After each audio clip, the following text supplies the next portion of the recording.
महोदय, देश भर के किसान भाइयों के इस समारोह को देखकर मुझे बहुत प्रसन्नता हो रही है। जब मुझसे इस समारोह के उद्घाटन के लिए कहा गया तो मैंने इस निमंत्रण को सहर्ष स्वीकार कर लिया। भारत का किसान वह व्यक्ति है जो सदियों से इस देश की रीढ़ रहा है और अब भी है, और मैं समझता हूँ कि आगे भी रहेगा। इसके दो कारण हैं। एक तो उत्पादकों की श्रेणी में किसानों का सर्वप्रथम स्थान है, और दूसरे उनकी देश में भारी संख्या है। किसान का काम इतने महत्व का है कि सारे राष्ट्र को उस पर निर्भर करना पड़ता है। मानव की सबसे पहली आवश्यकता उदर पूर्ति के लिए अनाज की उपलब्धि है, और यह कार्य किसान के ही बलबूते का है। इसके बाद कपड़े की आवश्यकता होती है। इसके लिए भी रुई किसान ही पैदा करता है, और यदि वह चाहे तो चरखा चलाकर समय का उपयोग कर सकता है, जो यों ही नष्ट हो जाता है, और इस प्रकार कपड़े के लिए सूत भी तैयार कर सकता है। किसानों के कल्याण का अर्थ देश की जनता के एक बहुत बड़े भाग का कल्याण समझना चाहिए। हमारे देहातों की उन्नति और उनका यथोचित विकास वास्तव में बहुत दूर तक किसानों की उन्नति से बढ़कर और कुछ नहीं। यही कारण है कि देहात सुधार के सभी कामों की सफलता का मापदंड किसान की स्थिति को ही समझा जाता है। यह प्रसन्नता की बात है कि इस संगठन में केवल खेतीहर लोग ही सम्मिलित नहीं हैं, बल्कि उन सब संस्थाओं और वर्गों के प्रतिनिधि भी हैं जिनका खेती से संबंध है और जिनका दैनिक जीवन में किसानों से संबंध पड़ता है। हमारे किसान भाइयों का काम कुछ इस प्रकार का है कि अधिकतर उन्हें खेती या उसकी देखभाल के संबंध में गांवों में ही रहना पड़ता है। इसीलिए ऐसे अवसर पर जब उनका संपर्क दूसरे क्षेत्रों में काम करने वाले लोगों से हो सके, उन्हीं के लिए नहीं बल्कि दूसरे लोगों के लिए भी मूल्यवान है। एक दूसरे से मिलना और विचार विनिमय करना दृष्टिकोण को अधिक विस्तृत बनाने का सर्वोत्तम साधन है। इन दिनों जबकि राष्ट्रीय निर्माण और विकास के कार्य के संबंध में महत्वपूर्ण योजनाएं बनाई और चालू की जा रही है, इस प्रकार के संपर्क और एक दूसरे के विचार जानने का विशेष महत्व है। इसीलिए मैं इस आयोजन का हृदय से स्वागत करता हूँ और इसके संयोजकों को बधाई देता हूँ। Para change. मैं समझता हूँ कि दूसरी बातों के जानने के साथ साथ एक बात ऐसी है जिसका ज्ञान सहज और सुग्राह्य रूप से किसानों तक पहुँचना अत्यंत आवश्यक है।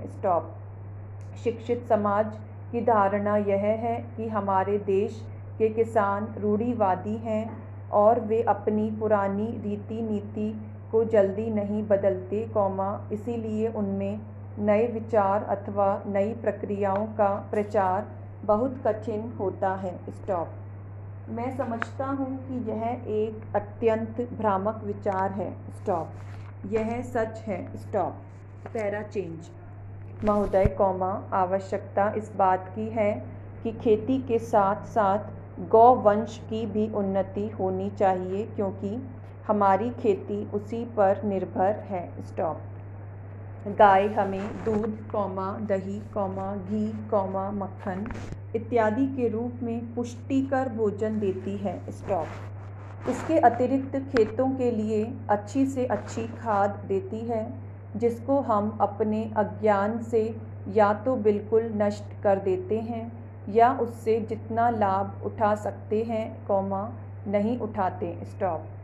वह बछड़े देती है जो हल जोतते हैं और गाड़ियों को खींचते हैं। स्टॉप। यहाँ तक कि मरने पर वह बहुमूल्य चमड़ा भी दे जाती है, और यदि हम अन्य वस्तुओं का भी ठीक उपयोग करें तो अन्य आवश्यक चीज़ें भी उसके मृत शरीर से हम पा सकते हैं। स्टॉप। मेरा विश्वास है कि यदि हम गौपालन ठीक से करें तो एक बार फिर इस देश में दूध की नदियाँ बहने लग सकती हैं। स्टॉप। इसके लिए कुछ रूढ़ियों को छोड़ना होगा और गाय के लिए समग्र सेवा भाव को ग्रहण करना होगा, अर्थात उसको अच्छा पुष्टिकर भोजन देने से लेकर नस्ल सुधार और मरने पर उसके शरीर से या जो कुछ भी लाभ उठाया जा सकता है उसको प्राप्त करने का पूरा प्रयत्न होना चाहिए। स्टॉप। जब तक कृषि सुधार और गो संवर्धन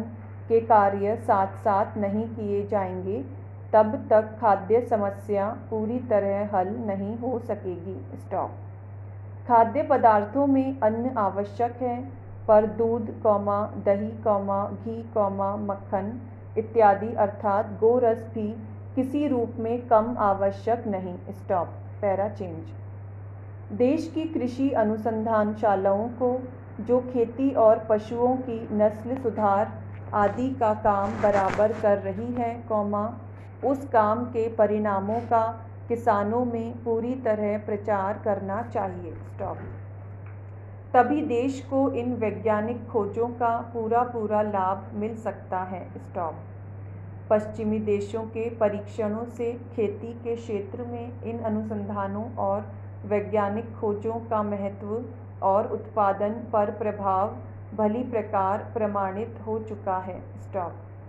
पूर्व में जापान ने वैज्ञानिक प्रणाली के अनुसार खेती करनी आरंभ की और इसके फलस्वरूप वहाँ के उत्पादन में कई गुना वृद्धि हो गई। स्टॉप। इस प्रकार अपने निर्वाह के लिए काफ़ी खाद्य पदार्थ पैदा करने के लिए, जिसमें अनाज और गौरस दोनों हैं, किसानों को नई खोजों से लाभ उठाकर नई पद्धतियाँ अपनानी चाहिए। स्टॉप। इस संबंध में आपके समाज का यह सुझाव कि किसानों को पूसा कृषि अनुसंधानशाला और राज्यों में स्थित अनुसंधानशालाओं में कुछ दिन रहने का अवसर दिया जाए, अत्यंत प्रशंसनीय है। स्टॉप। मेरा विश्वास है कि किसानों और हमारे अनुसंधानकर्ताओं के बीच इस प्रकार के मेलजोल का फल बहुत ही लाभदायक होगा और इस प्रकार किसान लोग सभी वैज्ञानिक खोजों को समझ और देखभाल कर काम में ला सकते हैं। स्टॉप। भारत कृषक समाज इन सभी खेती और किसान संबंधी कार्यों में बहुत कुछ कर सकता है। स्टॉप।